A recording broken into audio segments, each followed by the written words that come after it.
How do you ask for a date? Ann, this is Woody. Well, I have a ticket for the High Teen Carnival Saturday, and, well, would you like to go? Full of all the nerve. Well, shall I pick you up about 8 o'clock?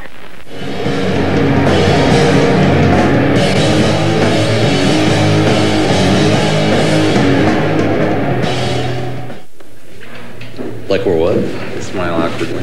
Oh, they said smile like we're neighbors. Smile at my neighbors. All right, we're here at Mulligan's Pub in Grand Rapids with Huntsmen. How's it going? And just start, I'll get you guys to introduce yourself and tell me your role in the band. Sure, yeah. Chris, I play guitar and I sing. I am Mark. I play bass. And Ray, playing drums. And Kirill, play guitar as well. All right. Yeah. Real quick, can you give me the creation story of Huntsmen? How'd you guys come together? All of us except for Ray were playing in a band before this that won't say the name of, but yeah, I'm proud of that. Yeah, I am too. The Gorilla Press. It's very different. It's very different. But yeah, we I don't know. It was all like it was a lot of music that was like really kind of like focused on ourselves and like introspective and like really like me kind of stuff. And we just started feeling like we wanted to do something more concept-y and like story driven. And I don't know, for whatever reason, we just landed on post-apocalyptic cowboy metal. Yeah, was where we started out, but it ended up like working out really well because just taking yourself out of the spotlight on it just kind of gets the creative juices flowing, and it was a lot better. You guys have had a lot of exciting news recently. You've got a new album just released, 2 days ago? Yeah. Well, technically yesterday, but the release show was on the 22nd. So, which a few days ago. Yeah. Okay, and recently signed with Prosthetic. Yep. Yes, yeah. You guys want to tell me about those? How the new album's being received so far? It seems to be a pretty positive release. I mean, like, basically, like, just everything kind of like started to happen like rapidly once we got him into the mix. Okay. Like just to be frank, I mean, like we had him come in, and like he was like, oh, by the way, like during the first like rehearsal audition, he prepared in advance, and then like we went to play this one song off of one of our old EPs, and he goes, oh, do you mind if I get a mic? And we're like, what? Yeah. And he's like, yeah, I can sing the harmonies. On that. Drummers don't do this when they audition for bands, just to like level set on this. That's not a thing that happens. Immediately felt feelings in our no-no parts. And so we added him, and then that came with, incredible like drumming. Yeah. Sorry if I'm making you blush. Friendship. It's all anyway, so relative dependability. And then, the three-part harmonies and stuff, and we're just like, let's explore that. And then that just kind of like helped us. Like we had this like basic concept laid out, and then we just kind of picked it together, and he kind of wrote the story. Like it's kind of loose, but we just kind of wrote music to it, and then he added some beautiful harmonies on top, and we all sang, and rest is history. And I think a lot of it's just kind of like also right place, right time. Sure. We played a show with the band Chemists, and then Steve from Prosthetic was there, and we were at the merch booth afterwards, and like. He just like came up and like bought like one of everything that we had, and you just kind of noticed that. We're like, that's kind of weird. And then like the next day at practice, these guys were like, yeah, like remember that guy who bought all our stuff? I'm like, yeah, who was that guy? Nice dude. And then Kirill's like, oh yeah, he said he was with something, like you said, with a record label. And I was like, Ray and I are like, which label? And he's just like, Prosthetic. And we're like, did you get a fucking name? And so they're like, yeah, I think his name's like Steve. And so like I searched on LinkedIn, and I was like, Steve Prosthetic, see what happens. And then sure enough, there it was. Like his avatar was like a sketch of him. I'm like, this was the guy, right? And they're like, oh yeah. And then he reached out, and it was just really bizarre. We were like, what? Why? I mean, it's bizarre in the sense that like before that, the band, we just, we didn't really tour. We played shows rarely, and it was just kind of, for us, and like we didn't even think about it in any other, way. So we weren't seeking anything out, and it just kind of, happened to line up correctly, and then, of course, you're always trying to grow when you're in a band, so why not, So, but what I'm hearing though is you've got the Midas touch. So Yeah, right. Apparently. what we're gonna do right after this interview is I'm gonna form a band and you're gonna be my drummer. Yeah. Oh, yeah. You can drum in both. Yeah. And then I'm gonna get He's paid. spoken for. That's Don't you dare. Right? But believe it, you say that, and another really awesome, a really awesome Chicago band is actually picking him up for a lot of road dates. Oh, yeah. He's playing with 88 Fingers Louie as well. So the Yeah. dude that everybody knows. It's just like my fear is one day is he'll get that overinflated ego. So we have to knock him down a bit. That's right. Just keep, Man, you suck. keep knocking. Thank you. Hey, can May I have another? Can you practice with metronome, please? Wow. So you already started talking a little bit about the story of the album and more than that, the idea of music as a story. Can you tell me more about that in terms of this album and in general? Sure. So when we decided to do the whole post-apocalyptic cowboy thing, you just have to make up a story that can somehow be told in 3 minutes or 10 minutes these days. But and so you just kind of basically pick a vignette and you just sort of run with it, and you kind of what does my mind's eye see that's going on in the story and all. And so we had a couple of those going of just these kind of gnarly characters that we were thinking of that fit into this kind of world.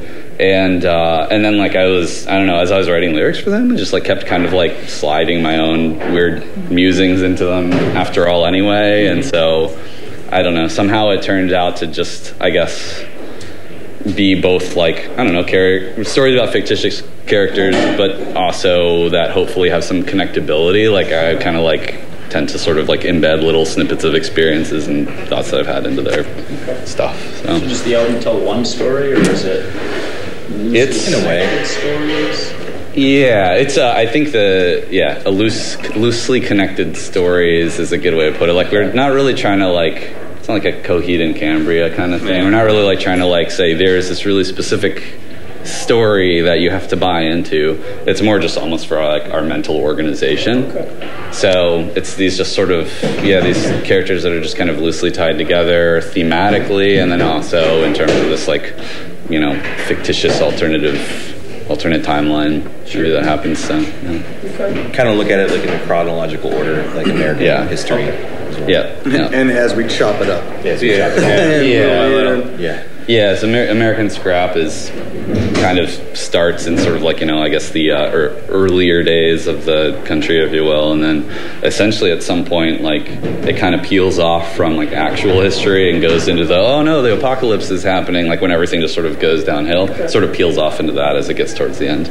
Okay, so we're looking forward to the next decade as well. Actually, yes, you are. That's right. Yeah, we all die at the same time. Right. Yeah. In the PR materials I received, I was struck by, and I think it's on your Facebook page too, in the About section, the phrase paradox of nationalism and pride, given we're a country of immigrants. Yes. Actually a bunch of us are have pretty close, I don't know, what am I trying to say? My dad is Chinese. Okay. His family's from Lebanon. That's actually my dad's side is Armenian. Armenian. I'm not even born from this country. You're not a citizen. Yeah, exactly. Right, I'm a green card holder. Yeah, but nonetheless, I'm Latvian / Russian. So Gotcha. But I fit right in that I'm a green card holder too. Exactly. Right on. And yet somehow we've all found a way to find where we belong here, and so there is a sense of this is my country, right? Sure. And it feels good, and you want to believe in and buy into everything, the plaque on the Statue of Liberty and all that stuff. It feels like great ideals, but just look at what's it's today, and so it's a lot of cognitive dissonance, and it's hard not to think about that stuff. It's hard to buy into right now. Oh, yeah, sure is. But then it also but then at the same time, then somebody has to pick it up and try and make the example exist again, if there ever was one, I guess. We just need a Ghostbusters 2 scenario, Could fucking turn this Statue of Liberty into an actual living being, and everyone can get behind it. Kick some ass. Put out the posi vibes. If I can help make that happen. All right, we'll let you know. So, to be honest, when I arranged this interview, I hadn't heard you guys at all. I just thought, yeah, sure. Okay, Doom Show coming to Grand Rapids, cool. I can do an interview, that's cool. We like doing interviews. And then the PR person sent me the album, and I was blown away. Wow, thanks a lot. It wasn't what I expected. Just the little snippets I'd read, I was expecting more like a chemist, like you mentioned. And it's not that there isn't some of that in there, but there's a lot in there. It definitely swims in mellower water musically in some points, but at the same time, the whole album feels really heavy, like thematically, and even in the mellower parts, it's great. It feels that way. I mean, that's the idea. So good. I'm glad. Yeah. What'd you do to make that happen? The lyrical content really helps with that, right? I think it's lyrics and atmosphere, and lyrics and how they tie into the parts that are actually writing.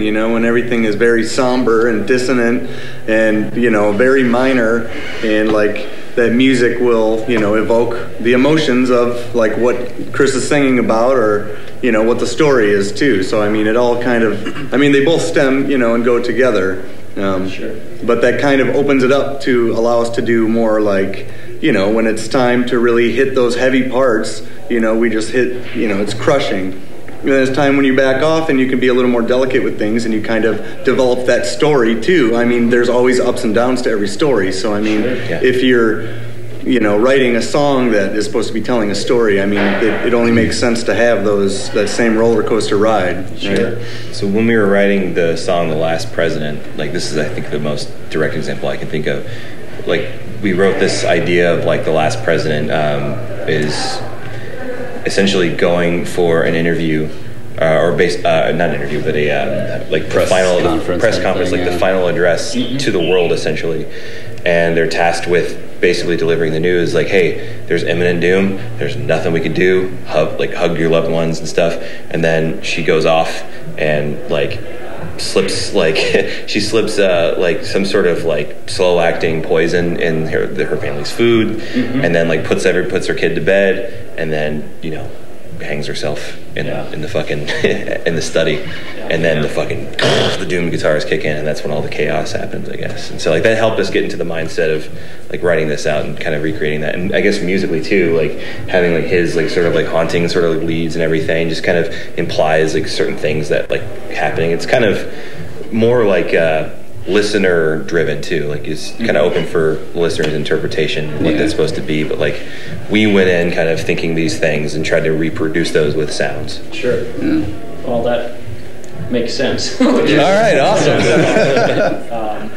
I've been fairly obsessively listening to the album for the last cheers, man. Yeah, thank you. Thanks. Every chance. Let's see, what haven't I asked yet? Yeah, tell me about the creation process of the album, songwriting, lyric writing, recording, mixing, all that stuff. Yeah. Do you want to take it away? About the recording of the album? Yeah, it was a while. So like the album, we've been working on it for quite some time, I'd say. Really. Once he started.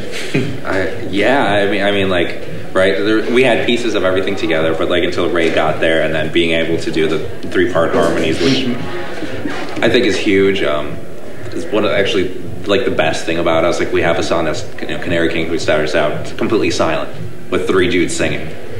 That's wacky. I'd say for a doom, sludge, whatever band you want to call us, it's like, well, hold on a minute. What am I listening to here? Is it just these acapellas, or is it going to be turning into just a massive piece as it ended up turning into? But the recording, we actually did it at Treehouse Recording, which is right where we rehearse as well, which is great. I don't know. But all analog. Yeah, exactly. So 2 tape, mixed to tape, everything just straight through the console, through the board. And that, I mean, the way I look at it too is that it kind of, reflects the theme and the style that we're going for, like this traditionalist kind of ideal and this Americana metal label, that we've kind of clinged to, or kind of been put on us, I guess. Yeah. That was thrown at us. Yeah, but, like doing it, with like, this is what you're doing. You're going, you're recording, and that's what you get. You know, it's true, it's organic. You know, they're not editing things out, they're not sliding my drums out. It's just whatever we played, that's what it was. You know, which is extremely challenging, but also, you know, really rewarding. And in the end, is, you know, you can, I mean, at least I think so. You can tell the difference, and you can hear that, you know, organic feel to the music in general, and like those like kind of vintagey tones that just kind of put you in a different mindset and put you in a different place right out of the gate, you know, instead of some overproduced. I mean, we all know, you know, a lot of modern metal is just extremely produced, which is great, precision, you know, everything is exact, but at the same time you got to step back and say, is this real? You know, and there is something to say both ways, of course, but, you know, because you're in a studio, you want it to be perfect, 100%, but, you know, there's something to say going the other way too, you know, and getting back to it, so. Yeah. And then lyrically, obviously, this dude. Yeah, I've got a bizarre process. I like mainly just write a bunch of random riffs when I'm just kind of sitting alone somewhere, and I like just record them all like on like voice memos on my phone, and so there's like, I just have like tons of snippets, and then I'll just like listen to them in the car or like whenever, and like just down the row, and then I'll start to sort of like Lego block them together, and then they'll make me think of themes that we've been talking about, and it's like it's a very iterative process, recursive process. Good math word. Thanks. Yeah, I knew you'd like that one. Yeah.